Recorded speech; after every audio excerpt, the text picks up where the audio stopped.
Hello student, SD education চ্যানেলে তোমাদের স্বাগতম। তোমাদের প্রথমেই অনুরোধ করব একটি খাতা, কলম ও টেক্সট বইটার অনুশীলনী খুলে রাখো।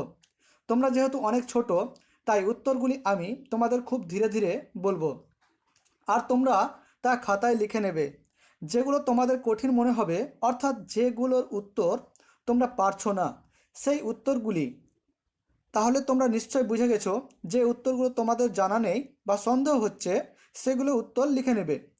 তো যাই হোক, ভিডিওটি শুরু করার আগে তোমাদের কাছে ছোট্ট রিকোয়েস্ট, ভিডিওটি ভালো লাগলে অবশ্যই লাইক ও কমেন্ট করে জানাবে, আর চ্যানেলটিকে সাবস্ক্রাইব করে নাও ও পাশের বেল আইকন ক্লিক করো। তাতে তোমরা তোমাদের পরবর্তী অনুশীলনীর উত্তরগুলি সবার আগে জানতে পারবে। তো শুরু করছি আজকে তোমাদের বাংলা বিষয়ের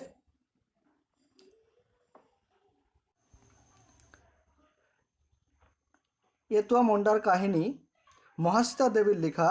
তোমরা বের করো।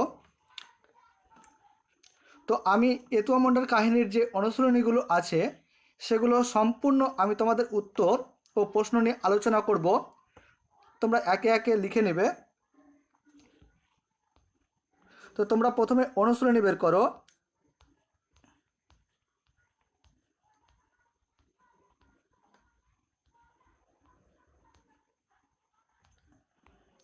হ্যাঁ, দেখো, তো একের এক কোশ্চেন আছে। দেখো, গ্রামটার আদি নাম ছিল শালগাড়া, হাতিঘর, হাতিবাড়ি, শালগড়িয়া।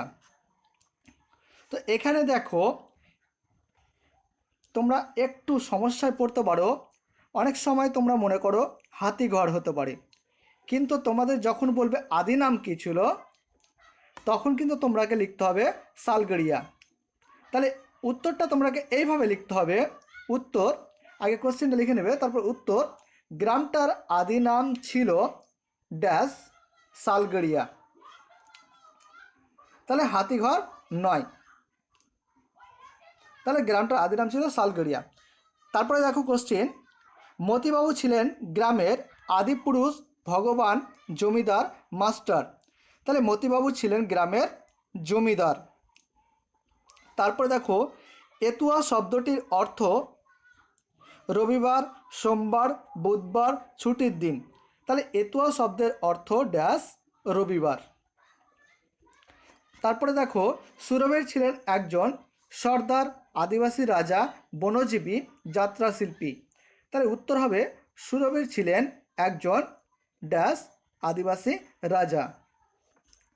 তারপরে দেখো, ডুলং, সুবর্ণরেখা নামগুলি পাহাড়ের, ঝর্ণার, নদীর, গাছে।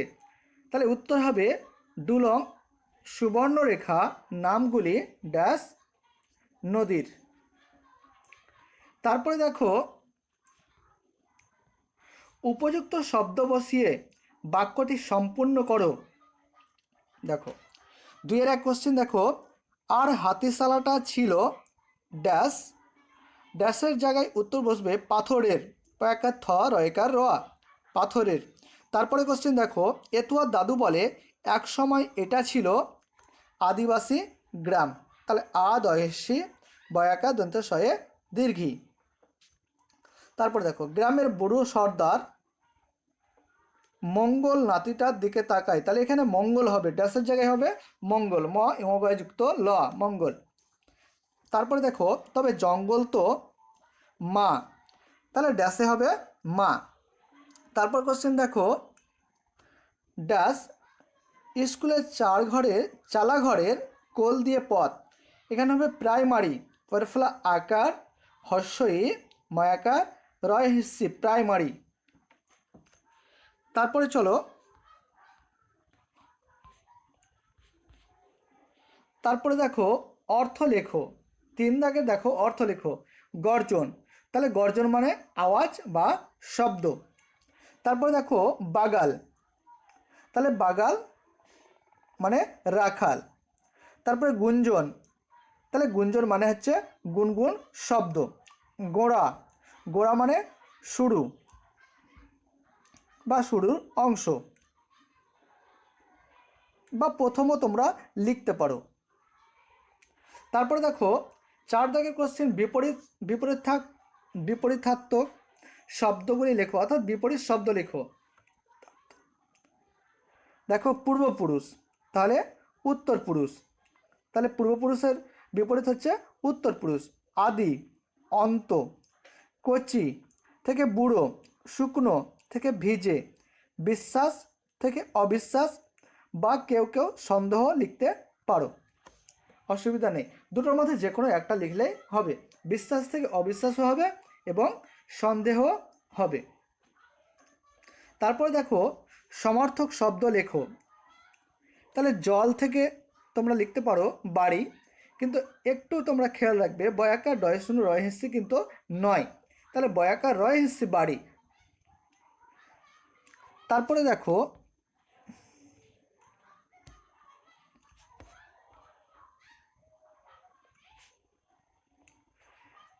তো দুটো করে আমি বলে দিই তোমাদের, তে কমা দাও। নীর, দন্ত নয় দীর্ঘির নীর। তারপর আছে নদী। তাহলে নদী থেকে হবে প্রবাহিনী, পরফলা, বয়ে আকার, হয় হিস্সি, দন্ত নয় দীর্ঘি। তারপরে তটিনী, ত ট হিস্সি, দন্ত নয় দীর্ঘি, তটিনী। তারপরে আছে সমুদ্র। সমুদ্র মানে হচ্ছে সাগর, দন্ত সয়াকার গর সাগর। আর জলধি, বর্গীয় জ ল থ হিস্সি, জলধি। তারপরে দেখো জঙ্গল। জঙ্গল মানে অরণ্য, অর মধ্য নয়, সরি দন্ত নয় যে ফেলা, অরণ্য। আর হবে বন, বদন্তন্য বন। তারপর আছে উলগুলান। উলগুলান মানে হচ্ছে বিদ্রোহ, বয়সী দয়রফলা ওকার হ, বিদ্রোহ, কমা বিপ্লব, বয়সী পয়ে লয়ে যুক্ত ব, বিপ্লব। তারপরে দেখো তোমরা 6 দাগের কোশ্চেন। 6 দাগের কোশ্চেন আছে ক্রিয়াগুলির নিচে দাগ দাও। তো ক্রিয়াগুলির নিচে দাগ দাও। যেগুলো ক্রিয়া বলতে আমরা বুঝি যেগুলো কাজ বোঝায়, যে শব্দগুলো বা যে পদগুলো, সেগুলো হচ্ছে ক্রিয়া। তো কোন শব্দগুলো কাজ বোঝাচ্ছে তার নিচে দাগ দিতে হবে। দেখো সাবু আর শাল গাছের পাঁচিল যেন পাহাড় দিত গ্রামকে। তাহলে এখানে দিত, তাহলে দেওয়াটা কিন্তু এখানে কাজ, তাহলে দিতর নিচে দাগ দিতে হবে। তারপরে দেখো এখন কেউ চাঁদ দিয়ে বছর হিসেব করে। এখন কেউ চাঁদ দিয়ে বছর হিসাব করে, তাহলে করের নিচে দাগ দিতে হবে। করেটা হচ্ছে ক্রিয়া। ছোট নাগপুর ছাড়লাম, তাহলে ছোট নাগপুর ছাড়লাম, তাহলে কিসের নিচে দাগ হবে? ছাড়লাম। তারপরে দেখো জঙ্গল নষ্ট করি নাই, তাহলে এখানে দিতে হবে দাগ, 6-এর 4-এ দাগ দিতে হবে যে করিটা, কর হচ্ছে করি, করির নিচে দাগ দাও। তারপরে দেখো যে বাঁচায় তাকে কেউ মারে। তাহলে এখানে কিন্তু দুটো ক্রিয়া আছে, একটা হচ্ছে বাঁচায় আর একটা হচ্ছে মারে। তাহলে বাঁচায়ের নিচে দাগ দাও আর মারের নিচে দাগ দাও, তাহলে এখানে দুটো দাগ দিতে হবে তোমাকে। তারপরে দেখো দুটি বাক্যে ভেঙে লেখো, একটি করে দেওয়া হলো। তাহলে এখানে দেখো একটি বাক্য আছে, সেটাকে দুটি বাক্যে লিখতে হবে। একটা নমুনা করে দেওয়া আছে, দেখো গাঁয়ের বুড়ো সর্দার মঙ্গল নাতিটার দিকে তাকায়। তাহলে এখানে করে দেওয়া আছে, দেখো কেমন করতে হবে। উত্তর লেখার পরে লিখবে গাঁয়ের বুড়ো সর্দার মঙ্গল, সে নাতিটার দিকে তাকায়। তারপর এটা দেখো হাতির সালাটাই দেওয়াল তুলে ওটা এখন ধান রাখবার গোলাঘর। তাহলে উত্তর লিখবে তোমরা হাতির সালাটাই দেওয়াল তুলে দেওয়া হয়েছে, হাতের সালাটায় দেওয়াল তুলে দেওয়া হয়েছে দাঁড়িয়ে, ওটা এখন ধান রাখবার গোলাঘর। তাহলে প্রথমে কি বললাম? হাতির সালাটায় দেওয়াল তুলে দেওয়া হয়েছে দাঁড়িয়ে, ওটা এখন ধান রাখবার গোলাঘর। তারপরে দেখো আমাদের কালে সেই জঙ্গল দিয়ে 4 মাইল যাও তবে পাঠশালা। উত্তর লিখবে আমাদের কালে সেই জঙ্গল দিয়ে 4 মাইল যেতে হতো। আমাদের কালে সেই জঙ্গল দিয়ে 4 মাইল যেতে হতো, দাঁড়িয়ে দাও। তবে পাঠশালায় পৌঁছানো যেত, তবে পাঠশালায় পৌঁছানো যেত। তারপর দেখো এখন ও লাফাই আর নদীর জল, কাশবন বনফুল, আকাশ সকলকে ডেকে বলে সে কি ভীষণ যুদ্ধ। তাহলে উত্তর লিখবে এখন ও লাফায় আর নদীর জল কাশবন বুনো ফুল কমা কমাতে লিখবে কাশবন বুনো ফুল ও আকাশকে ডাকে। দাঁড়িয়ে দাও। সকলকে ডেকে বলে সে কি ভীষণ যুদ্ধ।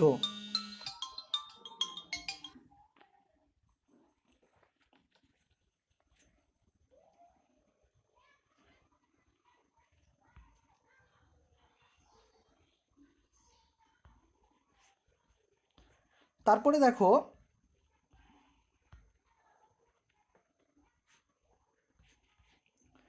তারপর আছে ডুলং ও সুবর্ণ রেখাও হেসে চলে যায় বয়ে যায়। তো উত্তরটা লিখবে ডুলং ও সুবর্ণ রেখাও হেসে চলে যায়। দাঁড়িয়ে দাও তারা বয়ে যায়। ডুলং ও সুবর্ণ রেখাও হেসে চলে যায় দাঁড়িয়ে তারা বয়ে যায়। তারপরে দেখো 8 দাগে বাক্য রচনা করো। পাঁচিল, যে যেটা পারবে তোমরা সঠিক বাক্যটা লিখবে। আমি বলে দিচ্ছি তবুও। তো তোমরা আগেই বলেছি, আমি আগের ভিডিওগুলোতে বলেছি যে ছোট ছোট বাক্য লিখবে এবং সহজ সরল শব্দ দিয়ে। তাহলে পাঁচিল, তাহলে আমাদের বাড়ির সামনে পাঁচিল আছে। চাঁদ, আকাশে চাঁদ ওঠে। দেশ, আমি দেশকে ভালোবাসি। মানুষ, মানুষ খুব চালাক। জঙ্গল, জঙ্গলে অনেক সাপ থাকে বা জঙ্গলে অনেক পোকামাকড় থাকে। এইভাবে তোমরা লিখতে পারো। তারপরে দেখো কোনটি কোন ধরনের বাক্য লেখো একটি করে দেওয়া হলো। স্রোত কি জোরালো, এটা হচ্ছে বিস্ময়বোধক বাক্য। এবার যে যেটা বাক্য উত্তর লেখার পরে এটা লিখতে হবে। তারপর এটা দেখো আমি বলে দিচ্ছি উত্তর। কচি ছেলে কমা কিছু জানে না। উত্তর লেখার সময় লিখতে হবে এটি হচ্ছে বিবরণাত্মক বাক্য। তাহলে লিখতে হবে বহিষ্যী ব র মধ্যাহ্নয় আকার তয়ময় যুক্ত ক বিবরণাত্মক বাক্য বয়াকার কয় যে ফলা বাক্য। তারপরে দেখো সে যেন গেরুয়া জলের সমুদ্র, এটাও কিন্তু বিবরণাত্মক বাক্য। বহিষ্যী ব র মধ্যাহ্নয়াকার তয়ময়যুক্ত ক বিবরণাত্মক বাক্য বয়াকার কয় যে ফলা বাক্য। তারপরটা দেখো নামটা বদলে গেল কেন গো, এটা হচ্ছে প্রশ্নবাচক বা প্রশ্নবোধক বাক্য। বানা লিখো ফলাফলা তালবা শয়দন্তান্নয় যুক্ত প্রশ্ন বয়কার ধ ক বোধক বাক্য বয়াকার কয় যে ফলা বাক্য। তারপরে দেখো কি যুদ্ধ, কি যুদ্ধ, এখানে দেখো তোমরাকে ভাবার কোনো দরকারই হবে না। এখানে দেখো চিহ্ন দেওয়া আছে একটা বিস্ময়সূচক চিহ্ন, তাহলে এটা বিস্ময়সূচক বাক্য।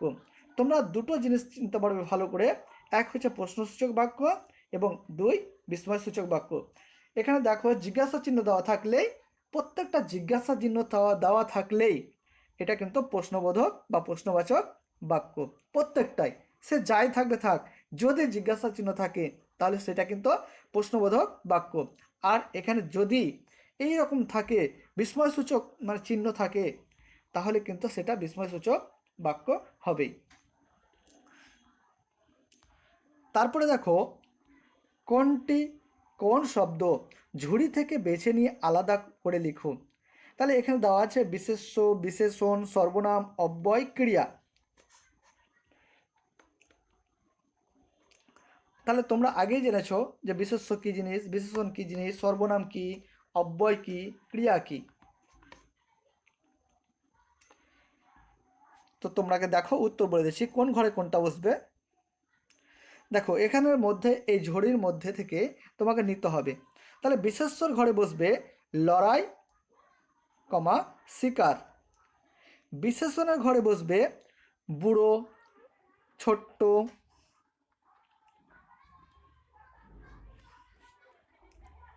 তারপরে বসবে মস্ত, ভীষণ, সরু, ধারালো, ঝাঁকড়া। এবার সর্বনামের ঘরে বসবে, দেখো নামের পরিবর্তে যেটা বসে সেই হচ্ছে সর্বনাম। তাহলে এখানে কি কি আছে দেখো, তুই, সে, আমাদের। তারপরে দেখো অব্যয়ের ঘরে বসবে ও।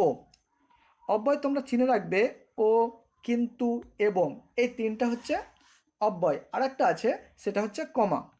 তাহলে চারটা হচ্ছে অব্যয়, ও, কিন্তু, এবং, ও, কমা। তারপরে দেখো ক্রিয়া।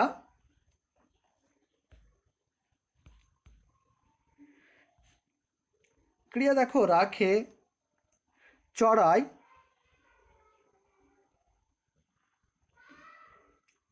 আর ওঠে। তাহলে রাখে, চড়ায়, ওঠে। তারপরে 11 দাগের কোশ্চেন দেখো তোমরা, নিম্নলিখিত প্রতিটি ক্ষেত্রে দুটি বাক্যকে জুড়ে একটি বাক্য লেখো, একটি করে দেওয়া হলো। তাহলে আগে আমরা শিখলাম একটি বাক্যকে দুটি করতে, এবার আমরা শিখব দুটি বাক্য দেওয়া আছে এটাকে একটি করতে। একটা করে দেওয়া আছে দেখো নমুনা, কি গল্পই বললে আজ দাদু, সবাই শুনছিল গো, সবাই শুনছিল গো। দেখো একটা করে দেওয়া আছে, দাদু আজ এমন গল্প বললে যে সবাই শুনছিল গো। তারপরে কোশ্চেন দেখো, এতুয়ারে ছেলে তুই বড্ড ভালো। তাহলে এখানে দেখো করতে হবে, এতুয়া তুই বড্ড ভালো ছেলে রে, এতুয়া তুই বড্ড ভালো ছেলে রে। তারপরে দেখো, তুই বড্ড বকিস এতুয়া, তোর বাপেরও এত কথা শুধাবার সাহস হতো না। তাহলে এখানে দেখো উত্তর হবে, এতুয়া তুই বড্ড বকিস, তোর বাপেরও এত কথা শুধাবার সাহস হতো না। তাহলে আবার বলছি, এতুয়া তুই বড্ড বকিস, তোর বাপেরও এত কথা শুধাবার সাহস হতো না। তাহলে সাহস হতো না। তারপরে দেখো, বাবুরা এলো আমাদের সব নিয়ে নিল। তাহলে বাবুরা এসে আমাদের সব নিয়ে নিল। উত্তর হবে বাবুরা এসে আমাদের সব নিয়ে নিল। তারপর দেখো, আদিবাসী আসছে মানুষ বাড়ছে। তাহলে উত্তর হবে আদিবাসী আশায় মানুষ বাড়ছে। তাহলে আদিবাসী আশায় মানুষ বাড়ছে। তারপরে দেখো, এলোমেলো বর্ণগুলির সাহায্যে অর্থপূর্ণ শব্দ তৈরি করো। তাহলে দেখো প্রথম কটা দেখো, প্রথম কটা যেটা হবে আদিবাসী, আ দয় হিসি দন্ত, আ দয় হিসি আদি, বয়াকার দন্ত শয় দীর্ঘে বাসী।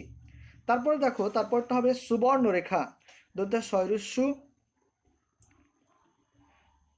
ব মধ্যাহ্নয় রেখ, সুবর্ণ রেখা, রয়কার ক্ষয়কার রেখা। তারপরে দেখো দরঙ্গাড়া, দর অনেশ্বর, গয়াকার ডয়শূন্য রয়াকার। তারপরে দেখো পোড়ামাটি, পয়কার ডয়শূন্য রয়াকার পোড়া, ময়াকারটা হচ্ছে মাটি। তারপরটা হবে আদি পুরুষ, আ দয়সি আদি, পয়রুস্যু রয়রুস্যু মধ্যাহ্নস।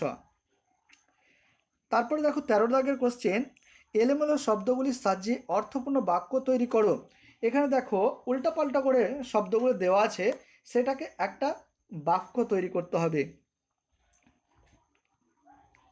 দেখো প্রথমে আছে ছাগল কাজ, গরু ওর চড়ানো।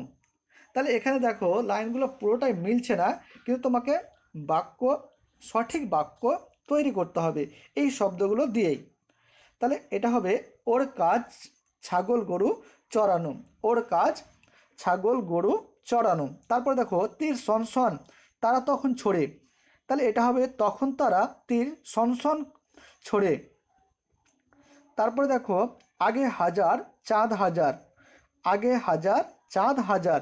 তাহলে হাজার হাজার চাঁদ আগে, তাহলে হাজার হাজার চাঁদ আগে। তারপর দেখো ছিল পাথরের হাতিশালাটা আর, তাহলে এটা হবে আর হাতিশালাটা ছিল পাথরের, আর হাতিশালাটা ছিল পাথরের।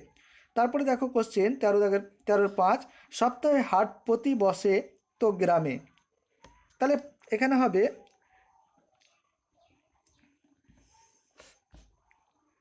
এখানে হবে গ্রামে তো প্রতি সপ্তাহে হাট বসে, গ্রামে তো প্রতি সপ্তাহে হাট বসে। তারপরে দেখো লেখালেখি ছাড়াও আর কি কি কাজ মহাশ্বেতা দেবী করেছেন। তাহলে মহাশ্বেতা দেবীর পরিচয় যেটা দেওয়া আছে সেখানে দেখো লেখা আছে মহাশ্বেতা দেবী অধ্যাপনা ছাড়া সাংবাদিক হিসাবে কাজ করেছেন। তাহলে এখানে কি হবে উত্তরটা? উত্তর হবে লেখালেখি ছাড়াও অধ্যাপনা সাংবাদিকতার কাজ মহাশ্বেতা দেবী করেছেন। তাহলে অধ্যাপনা ও সাংবাদিকতার কাজ মহাশ্বেতা দেবী করেছেন। তারপর দেখো আদিবাসী জীবন নিয়ে লেখা তার একটি বইয়ের নাম লেখো। দেখো এখানে দেওয়া আছে, দেখো এখানে আদিবাসী জীবন নিয়ে, অর্থাৎ আদিবাসী বলতে বন জঙ্গলে কোনো কাহিনী থাকবে। এখানে দেখো অরণ্যের অধিকার আছে, তাহলে লিখতে হবে আদিবাসী জীবন নিয়ে লেখা তার একটি বইয়ের নাম অরণ্যের অধিকার। তাহলে এটা দেখে দেখে লিখবে তোমরা, বানান যাতে ভুল না হয়, অর্থাৎ সঠিক শব্দ লিখবে, সঠিক বানান লিখবে। তারপর দেখো ছোটদের জন্য লেখা তার একটি বিখ্যাত বইয়ের নাম লেখো। তাহলে ছোটদের জন্য লেখা তার একটি বিখ্যাত বইয়ের নাম হচ্ছে বাঘা শিকারি। এখানে দেখো বাঘা শিকারি বানান লেখা আছে, তোমরা বাঘা শিকারি লিখবে। আর একটা আছে কলের কলম, সেটাও কিন্তু ছোটদের জন্য লেখা। তাহলে কলের কলম এটাও কিন্তু ছোটদের জন্য লেখা। তাহলে দুটোর মধ্যে তোমরা একটা লিখতে পারো, যেহেতু একটা বলেছে সেহেতু একটাই তোমরা লিখবে। তাহলে বাঘা শিকারি এটাই লিখে তোমরা রেখে দাও। তারপরে দেখো 15-1 সেও এক ভীষণ যুদ্ধ, কোন যুদ্ধের কথা এখানে বলা হয়েছে? উত্তর লিখো 1857 হাইফেন দাও 1857 সালে সিধু কানুর নেতৃত্বে সাঁওতালরা হয়েছে সাহেবদের সঙ্গে যে যুদ্ধ করে সেই যুদ্ধের কথা বলা হয়েছে। আবার বলছি 1857 সালে সিধু কানুর নেতৃত্বে সাঁওতালরা সাহেবদের সঙ্গে যে যুদ্ধ করে সেই যুদ্ধের কথা বলা হয়েছে। তারপরে দেখো গ্রামের নাম হাতিঘর হলো কেন? উত্তর লিখো গ্রামের জমিদার অর্থাৎ গাঁয়ের জমিদার মতিবাবুর পূর্বপুরুষরা একসময় হাতি পুষত। আবার বলছি গ্রামের বা গাঁয়ের জমিদার মতিবাবুর পূর্বপুরুষরা একসময় হাতি পুষত, তাই গ্রামের নাম বা গাঁয়ের নাম হলো হাতিঘর। তাহলে বুঝতে পারছো, তাহলে কিসের জন্য? মতিবাবুর পূর্বপুরুষরা হাতি পুষত, তাই গ্রামের নাম বা গাঁয়ের নাম হাতিঘর হয়েছিল। তারপর দেখো ভজনভুক্তা এতুয়াকে কি বলতো? তাহলে ভজনভুক্তা এতুয়াকে কি বলতো? তাহলে ভজনভুক্তা এতুয়াকে রাজা সুরবীরের গল্প শুনিয়েছিল এবং এতুয়াকে বলেছিল তুই খুব ভালো ছেলে, আর তাকে স্কুলে পড়ার জন্য বলেছিল। তাহলে কি কি বলেছিল এতুয়াকে? তাহলে ভজনভুক্তা এতুয়াকে গান শুনিয়েছিল,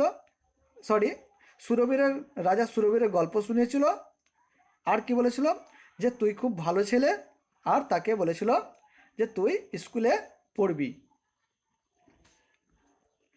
তারপরে দেখো হাতিঘর কেমনভাবে যাবে সংক্ষেপে লেখো। একটু বড় হবে তো যাই হোক, তবুও তোমাদের উত্তরটা আমি বলছি, ধীরে ধীরে বলবো, তোমরা লিখে নাও। হাওড়া থেকে প্রথমে যেতে হবে খড়গপুর, খ ডয় শূন্য র গ পরশুরাপুর, দাঁড়ি দাও। তারপর বাসে চেপে নামতে হবে গুপ্তমণি, গরিষ্ঠ পয়তা যুক্ত গুপ্ত, মদন্ত নয় দীর্ঘ মণি, মদন্ত নয় হেসে দাও, গুপ্তমণি মন্দিরের সামনে, দাঁড়ি দাও। দক্ষিণ পশ্চিমে 7 থেকে দন্ত 7 দেবে, 7 থেকে 8 মাইল হাঁটতে হবে, দাঁড়ি। তারপর একটা ছোট্ট নদী পেরোলে ছোট ছোট আদিবাসী গ্রাম। এরপর একটা মস্ত গ্রাম রোহিণী। রোহিণী গ্রাম পেরিয়ে দক্ষিণ দিকে গেলে দেখা যাবে ডুলং নদী আর প্রায় আকাশছোঁয়া একটি শাল গাছ এবং একটি অর্জুন গাছ। সেখান পেরোলেই অর্থাৎ সেই জায়গা পেরোলেই এতুয়াদের গ্রাম হাতিশালা। তারপরে দেখো এতুয়া নামটি কেন হয়েছিল।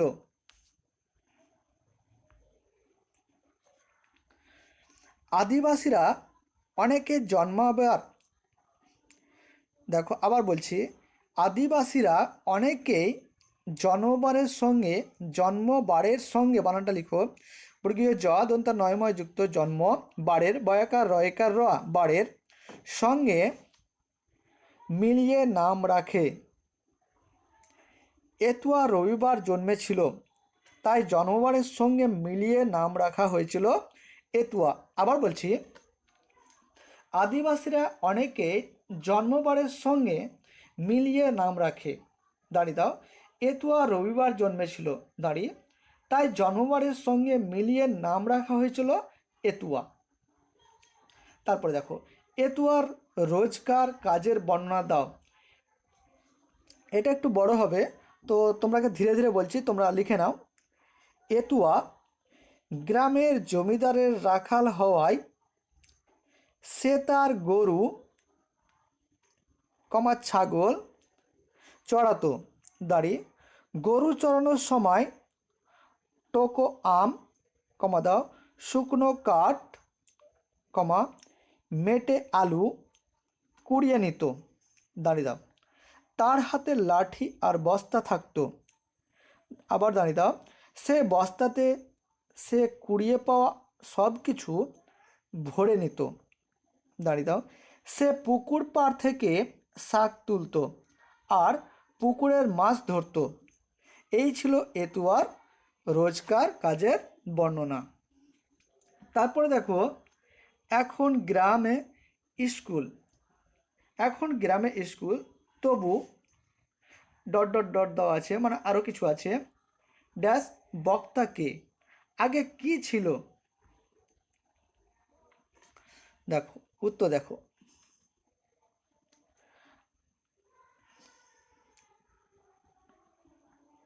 তাহলে উদ্ধৃত অংশটির বা আলোচ্য কথাটির আলয়কার চয়জফল আলোচ্য কথাটির বক্তা হলেন ভজন ভুক্তা। দাঁড়িয়ে দাও, প্যারা চেঞ্জ করে লিখো, বা একটা তোমরা কি বলবো যে ছোট করে যেমন চারকোনা ঘর করে সেই রকমভাবে চিহ্নটা দাও, দিয়ে লিখো আগে পাঠশালা অনেক দূরে ছিল, জঙ্গলের মধ্যে দিয়ে 4 মাইল গেলে তবে পাঠশালায় পৌঁছানো যেত। আবার বলছি, আলোচ্য কথাটির বক্তা ভজন ভুক্তা, প্যারা চেঞ্জ করো, আগে পাঠশালা অনেক দূরে ছিল, জঙ্গলের মধ্যে দিয়ে 4 মাইল গেলে তবে পাঠশালায় পৌঁছানো যেত। তারপরে দেখো কোশ্চিন, তারপরে দেখো দেওয়া আছে বাঁদিকের শব্দের সঙ্গে মিল আছে এমন ডান দিকের শব্দ খোঁজো। দেখো তাহলে হাতির কি থাকে, সুর, তাহলে হাতির সামনে সুর লিখো। তারপর চাল কি থেকে হয়, ধান, তাহলে চালের সামনে ধান লিখো। গ্রামকে কি বলে আর একটা ভালো ভাষায়, পল্লী, তাহলে পল্লী লিখো। চাঁদ আমাদের কি দেয়, জ্যোৎস্না, তাহলে চাঁদের সামনে জ্যোৎস্না লিখো। তারপরে পাতা কোথা থেকে পায়, গাছ, তাহলে গাছ লিখো পাতার সামনে।